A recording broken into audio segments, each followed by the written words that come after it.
নমস্কার বন্ধুরা, রকমারি রন্ধনের পক্ষ থেকে জানাই সকলকে শুভেচ্ছা। আজ আমি বানাবো মাটন কারি বানাবো, একটা টোটালি অন্য ধরনের, খেতে অসম্ভব ভালো খেতে। আমাদের বাঙালি একটা ঐতিহ্যবাহী রান্না মাটন কারি। তাই দেখুন সেটা কীভাবে করছি। দেখুন আমি এখানে 500 গ্রাম মতো মাটন নিয়েছি। আচ্ছা, তারপরে এর মধ্যে আমি যেটা দেবো পেঁয়াজ বাটাটা দিয়ে দিচ্ছি প্রথমে। তারপরে এটা কাঁচা পেঁপে, একটা ছোটো কাঁচা কাঁচা পেঁপে নিয়েছি, সেটাকে আমি মিক্সিতে পেস্ট করে ওটা দিয়ে দিচ্ছি।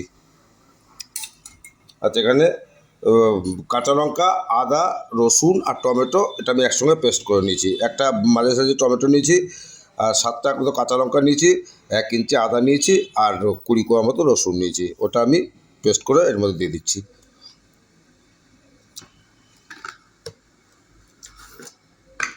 আর এখানে টক দইটা আমি দিয়ে দিলাম।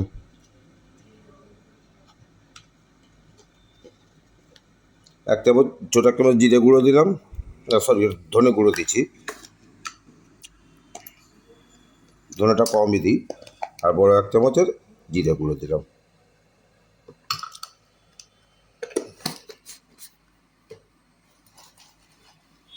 আর এইটুকু মতো চিনি দিলাম।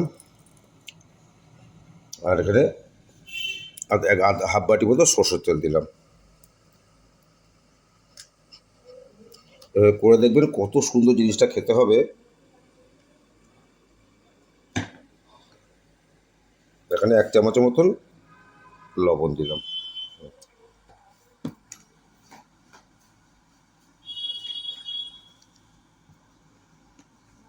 একটু হলুদ দিয়ে দিলাম। হলুদটা পরিমাণ মতো হলুদ দিলাম, পরে লাগলে আবার দিয়ে দেবো। এবার আমি এটাকে সম্পূর্ণ একসঙ্গে পুরো মেখে নেবো জিনিসটা।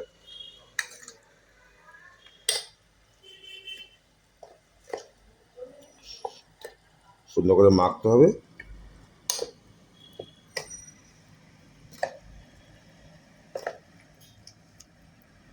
আর একটু কসুরি মেথি আমি গুঁড়ো করে এর মধ্যে দিয়ে দিলাম। এটাকে একসঙ্গে সবগুলো আবার মেখে নিচ্ছি।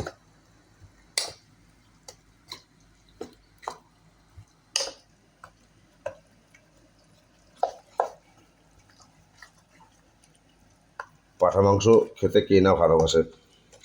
আর পাঁঠা মাংস কারি একটা অন্যরকম করছি, এত সুন্দর খেতে হবে জিনিসটা, দেখবেন বন্ধুরা, আপনারা করে দেখবেন।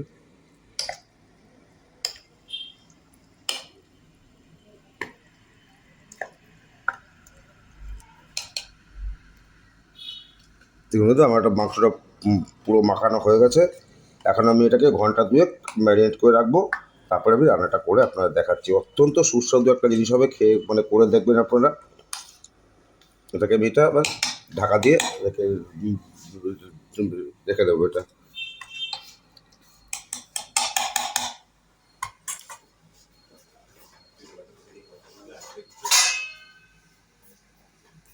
এটা আমি ঢাকা দিয়ে রাখলাম। এটা 2 ঘন্টা পরে আমি রান্নাটা করবো, ততক্ষণ এটা ম্যারিনেট হোক।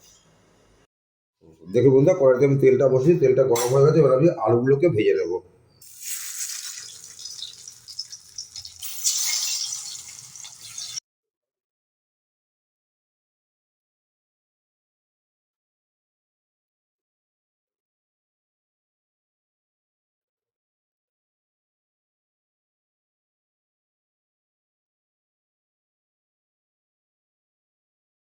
এর মধ্যে আলুগুলো আমি সুন্দর লাল করে ভেজে নিয়েছি। এবার যেটা করবো, কড়ার মধ্যে আমি এবার গোটা গরম মশলা ফোড়ন দেবো। এলাচ, দারচিনি, লবঙ্গ, এলাচগুলোকে আমি একটু ফাটিয়ে নিচ্ছি, কারণ এলাচগুলো ছিটকাতে পারে, তো ওই কারণে। 2টো তেজপাতা দিলাম, আর এলাচ, দারচিনি, লবঙ্গ দিলাম। তেলের মধ্যে চিনি দিলাম একটু, তাতে হবে কি কালারটা খুব সুন্দর হবে। মাংসটা আমি 2 ঘন্টা ম্যারিনেট করে রেখেছিলাম, কত সুন্দর হয়ে গেছে, একদম নরম হয়ে গেছে। এটা আমি এবার এর মধ্যে দিয়ে দিলাম। গ্যাসটা কিন্তু আমি কমিয়ে রেখেছি।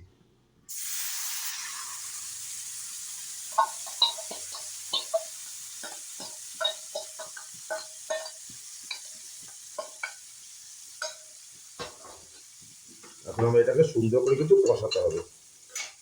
যত কষাবো তত কিন্তু সেই মাংসর স্বাদ কিন্তু অরণ্য অসাধারণ হবে। মাংসর স্বাদ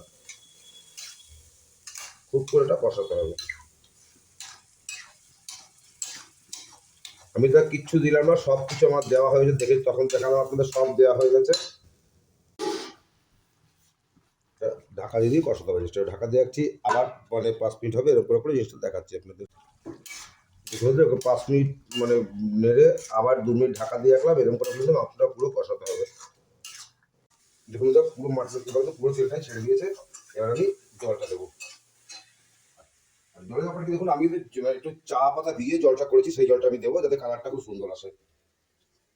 একটু একটু করে দিচ্ছি, জিনিসটা খুব সুন্দর কালারটা আসবে।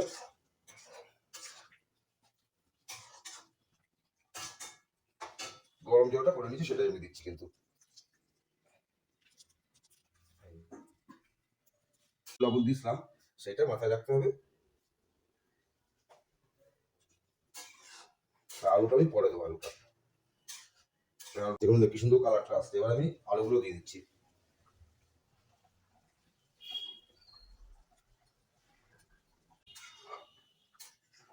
খুব ভালো গন্ধ বেরিয়েছে বন্ধু, আপনারা তো অবশ্যই করবেন, করে কেমন লাগলো আমাকে জানাবেন।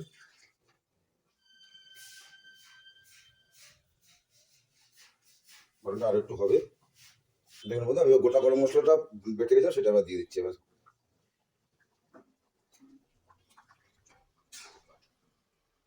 এখানে ধরুন শাহি গরম মশলা দিয়ে নিয়ে গোটা গরম মশলা, তারপর দারচিনি, এলাচ, লবঙ্গ, একটু জায়ফল, একটু জয়িত্রী, এটা পুরো মানে বেটে নিয়ে তারপরে আমি দিয়েছি এটা জিনিসটা।